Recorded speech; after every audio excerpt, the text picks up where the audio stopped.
कार्य हो, हमारा गृहस्थ हो या कोई भगवत संबंधी कार्य हो, सबसे पहले भगवत स्मरण करके या संकीर्तन, इसके बाद कार्य को शुरुआत करनी चाहिए। उसमें जो है हमारी सफलता मिलती है, भगवान उसमें सहायक होते हैं हमारे। तो आप सबको पता है कि आप सब किस लिए यहाँ एकत्रित हुए। इसमें हम थोड़े शब्दों में संक्षेप में मैं आपको गुरु और गुरु पूर्णिमा के बारे में थोड़ा सा बताऊंगा। बताते तो हर बार होगा, सब लोग ध्यान से सुनो और उस पर विचार करके, यानी उस पर चलने का प्रयास करो, समझने का प्रयास करो। परम मंगल में परात्पर अखिलेश्वर करुणा करुणालय भक्तवांछा कल्पतरु पीताम्बरधारी श्री मधुर ब्रज बिहारी, हमारे आराध्य श्री मधुर ब्रज बिहारी के चरणों में पुनः पुनः वंदन करते हुए प्रातः स्मरणीय अनंत विभूषित परम पूज्यपाद श्री सद्गुरुदेव भगवान के चरणों में पुनः वंदन अभिनंदन करते हुए हमारे आश्रम पर विराजमान जो भी संत महापुरुष हैं, सबको सादर प्रणाम करते हुए इस गुरु पूर्णिमा के स्वर्णिम पर्व पर आए हुए सभी भक्तवृंद, माताएं एवं बहनों को सप्रेम जय श्री कृष्ण।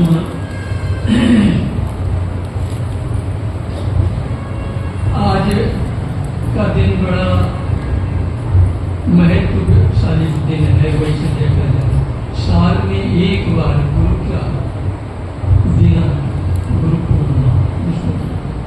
गुरु पूर्णिमा एक स्वर्णिम पर्व है, यानी सभी पापों से, सभी पर्वों से श्रेष्ठ पर्व बताया गया है इसको, इसीलिए कहते हैं इसको स्वर्णिम पर्व। इसी को हम व्यास पूर्णिमा भी कहते हैं, गुरु पूर्णिमा को ही व्यास पूर्णिमा भी कहते हैं। गुरु पूर्णिमा का दिन गुरु का विशेष दिन होता है। आज के दिन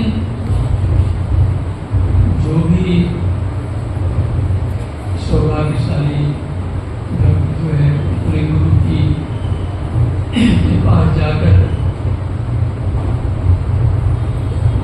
श्रद्धा से पूजा करता है, सेवा करता है, गुरुजनों का आशीर्वाद लेता है। कहते हैं कि इस आज का दिन जो है, वैसे तो गुरु का कभी भी पूजन करो, अर्चन करो, सेवा करो, कुछ भी सब पुण्य तो मिलता ही मिलता है, परंतु आज का ऐसा महत्व होता है इस दिन का कि अनंत गुना फल की प्राप्ति होती है। 1 गुना नहीं, 2 गुना नहीं, 10 गुना नहीं, अनंत गुना फल की प्राप्ति। ऐसे तो जहां तक ये हो, ऐसा अवसर हाथ से नहीं जाने देना चाहिए, आना चाहिए। कष्ट तो हमारे जीवन में आते हैं, भीड़ भाड़ देख करके बहुत से लोग नहीं आते, मेरा दिन बहुत भीड़ होती है, सोशल मीडिया में और कर देते हैं ना, बहुत भीड़ है भाई, अब नहीं जाने। कोई पहले से आना शुरू कर देते हैं, पूजा करके चले जाते हैं, कोई पीछे आते हैं महाराज।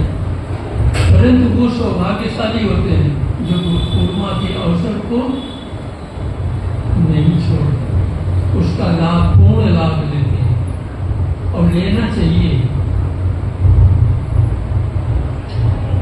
हमारे हिंदू धर्म में बहुत विशेष पर्व है जो कि सारे देश में बड़े धूमधाम से मनाए जाते हैं, जैसे रक्षाबंधन, श्रावण के महीने की पूर्णिमा, रक्षाबंधन भाई बहन का त्योहार आता है, बड़ा पवित्र त्योहार है।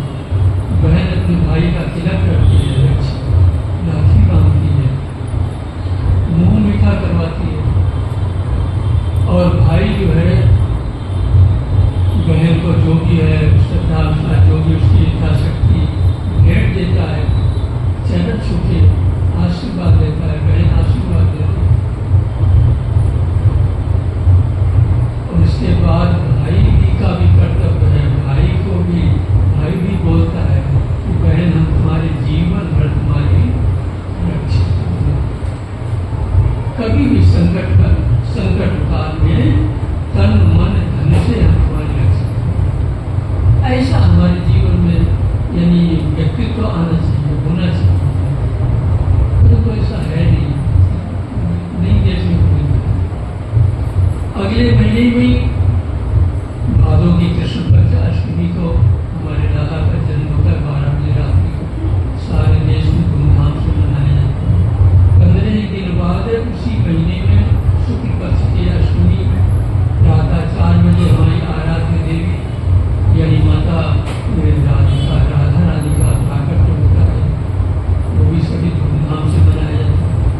यानी जितने भी पर्व हैं, त्योहार हैं हमारे, वो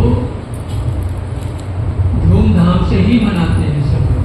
हर महीने में त्योहार आते हैं, हर महीने में, और त्योहार कोई नया है तो एकादशी, 2 एकादशी आती है। कभी खाली नहीं रहता हमारा ऐसा हिंदू पर्व, यानी पर्व है, हिंदू धर्म है, सनातन।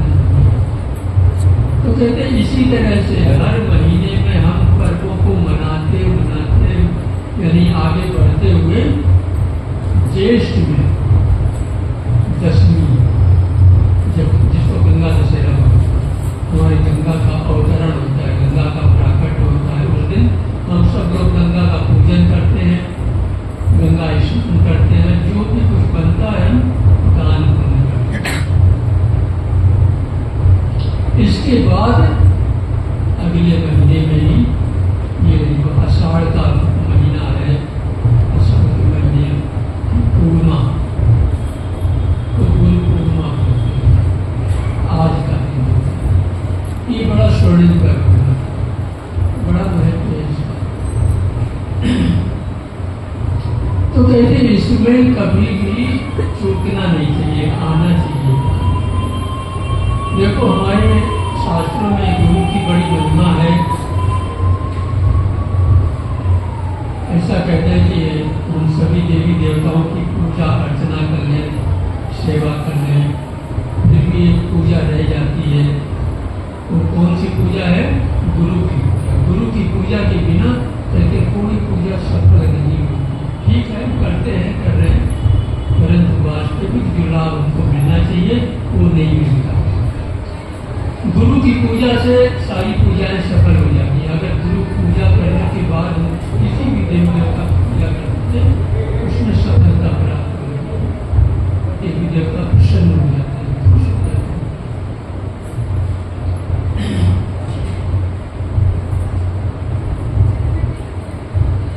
एक शिष्य थे, उसी महात्मा थे, तो उसके मन में कोई शंका चल रही थी। शंका ऐसी थी कि समाधान नहीं हो पा रहा, तो दिमाग लगा रहा तो समाधान नहीं हो पा रहा था। तो उसने एक बार जो है अपने गुरु जी से पूछा, गुरुदेव हमारे मन में बहुत दिनों से एक शंका है, उसका निवारण नहीं हो पा रहा, मैंने खूब कोशिश की। बोलो, बताओ क्या शंका है? तो बोला कि महाराज ऐसी बात है कि शिष्य का किया हुआ अपराध गुरु को लगता है क्या? जब ये बात कही तो महाराज गुरु जी ने उसे तुरंत बोले हाँ लगता है। परंतु उन्होंने फिर बोला, परंतु अगर कोई शिष्य मनमानी करता है, गुरु की आज्ञा नहीं मानता है, मनमानी करता है, जानते हुए भी कि हम जो भी कुछ करने जा रहे हैं ये अपराध है, पाप है, फिर भी अपने निजी स्वार्थ के वश हम उस अपराध को करते हैं, निजी स्वार्थ बस हम उस अपराध को करते हैं, उस पाप को करते हैं। तो कहते हैं ऐसा किया हुआ अपराध केवल और केवल शिष्य को ही भुगतना पड़ता है, उसको ही स्वीकारना पड़ता है, उसमें गुरु का कोई। परंतु शिष्य जो कार्य करने जा रहा है, गुरु जान रहे हैं कि जो शिष्य करने जा रहा है ये अपराध है, और फिर भी उसके कार्य में वो सहभागी है, सहमति, हाँ में हाँ मिला रहा है जानते हुए। तो कहते हैं ऐसे अपराध को करने में गुरु के, जो शिष्य ऐसा अपराध करता है गुरु की सहमति के साथ है, तो कहते हैं उसमें दोनों वो पाप लगता है, गुरु को भी लगता है और शिष्य को भी लगता है। और ये अपराध अक्षम्य होता है, क्षमा नहीं होता, क्योंकि जान बूझ के योजनाबद्ध हम इस कार्य को करते हैं अपने स्वार्थ से। इसलिए कहते हैं ये कभी माफ नहीं होता।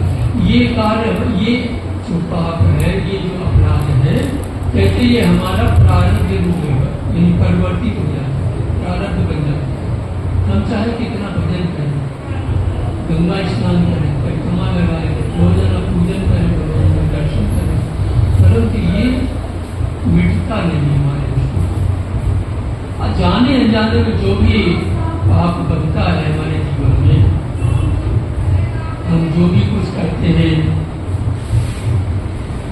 परिक्रमा लगाते हैं, भगवान का भजन करते हैं, पाठ पूजा करते हैं, दर्शन करते हैं, जो भी कहते इन चिड़ियों को दाना डालते हैं, चिड़ियों को दाना पानी देते हैं, कहते हैं इन चीजों से, गौ सेवा से, कहते ये हमारे पाप नष्ट हो जाते हैं। परंतु नष्ट तो हो जाते हैं, परंतु पुनः दोबारा हम फिर उन पापों, हम अपनी लापरवाही के बस चलते हैं, पुनः हम उन पापों को फिर पुनः जीवित कर देते हैं। यानी वो नष्ट तो हो जाते हैं हमारे उसमें, परंतु पुनः फिर जीवित हो जाते हैं, क्योंकि हम उसमें लापरवाही करते हैं। जीवन अगर सुधारना है, हम सबको जीवन सुधारने का प्रयास मत करो, अपने सिर्फ कर्म सुधारने का प्रयास करो।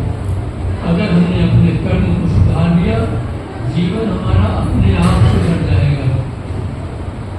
अगर कर्म हमारा बिगड़ गया तो हमारा सब कुछ बिगड़ जाएगा। जीवन, हमारे जीवन की सुख समृद्धि सब हमारे जीवन से बहुत दूर चली जाती है। इसलिए इस चीज का ध्यान रखो, भगवान से प्रार्थना करो, अर्चना करो, जो भी हम भगवान की सेवा पूजा करते हैं, आरती करते हैं सुबह शाम, इसीलिए है कि सबको की आरती पूजा करने के बाद भी जब भगवान से प्रार्थना करो, पहले अपने जीवन में झांक के देखो कि आज हमारे जीवन में कितना अच्छा हुआ, कितना गलत हुआ। अच्छा हुआ उसके लिए भगवान को धन्यवाद दो, बुरा जितना हुआ उसके लिए भगवान से क्षमा याचना मांगो और उनसे प्रार्थना करो कि प्रभु आज जो अपराध हमारे जीवन में हुआ है, कल ऐसा अपराध हमारे जीवन में हो। इतनी हमको शक्ति देना कि हमारे जीवन में हमारे से यानी सत्कर्म हो। ऐसा ध्यान रखना इस बात। देखो सदगुरु, गुरु दो तरह के होते हैं। एक तो होते हैं, रामायण में हमारे तुलसीदास जी महाराज ने लिखा है, हरहि शिष्य धन शोक न हरहि, हरहि शिष्य धन शोक न हरहि, और के नर घोर नरक में पड़े।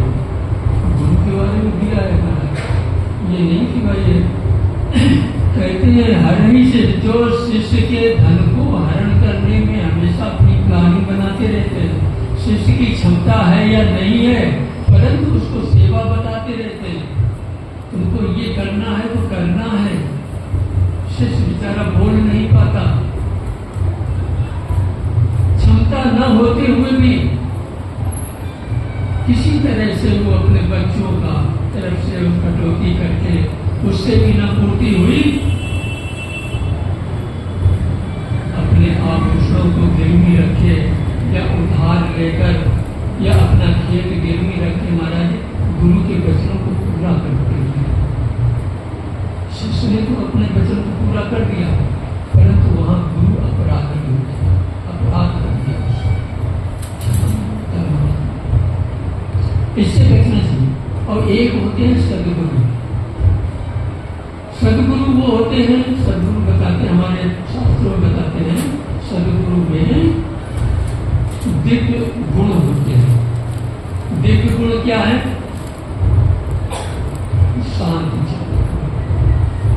जो शांति चित्त हो, जिसके अंदर कोई चंचलता ना हो, कोई कितना भी, कोई भी कैसा भी, फिर भी उसमें शांत मन, वृत्तियां शांत हो, ऐसा गुण होना चाहिए। दयालु हो, नंबर 2 दयालु हो, यानी अंदर से कठोर दाता हो। अगर दीन दुखी के प्रति यदि कभी कोई हमारे सामने ऐसी बात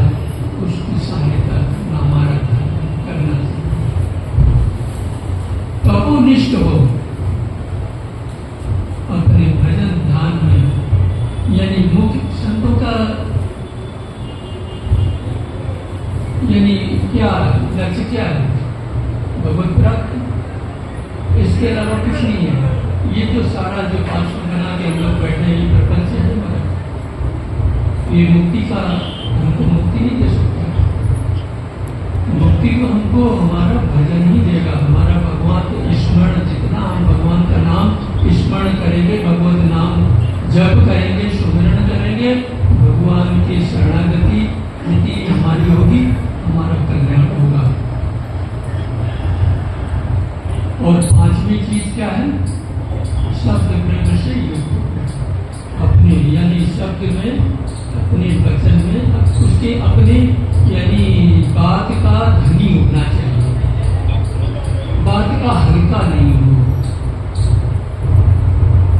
पत्थर की लकीर कुछ भी हो जाए पर हमने जो बोल दिया वो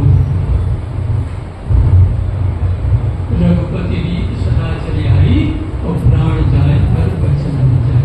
ये हमारे रामायण में, ऐसे ही रामायण भी हमको कुछ सिखाती है ना, इसलिए हमको सब कुछ सीखना चाहिए। संत भी हमारे जो भी कुछ बोलते हैं वो सिखाते हैं, आप सबको जगाते हैं, प्रयास करते हैं, आप सबको सीखना चाहिए, जागना चाहिए। हमारे शास्त्र भी जगाते हैं, आपको कुछ बताते हैं, उस मार्ग पर चलना चाहिए।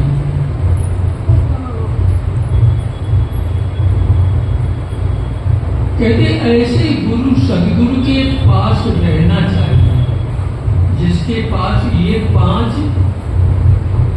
गुण हो। ऐसे सदगुरु के पास रहना चाहिए। क्यों रहना चाहिए?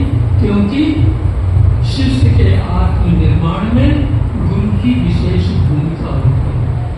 अगर हम शिष्य गुरुजनों के पास रहते हैं, समर्पण भाव से उनके साथ में यानी, तो कहते हैं उनके पास बहुत कुछ सीखने को मिलता है, आध्यात्मिक क्षेत्र में आगे बढ़ता है वो। मैंने पिछली बार बताया था, हमारे 2 ही सत्य स्वरूप देव हैं, एक परमात्मा सत्य स्वरूप देव है, एक सदगुरु सत्य स्वरूप देव है। कहते सदगुरु मिलने के बाद भगवान का मिलना निश्चित हो जाता है।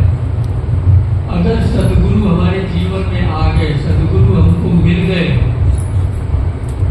गुरु की बात नहीं करता हूँ, सदगुरु की बात करता हूँ। सदगुरु अगर हमारे जीवन में आ गए, मिल गए, तो भगवान का मिलना निश्चित हो जाता है, कोई रोक नहीं सकता उसको।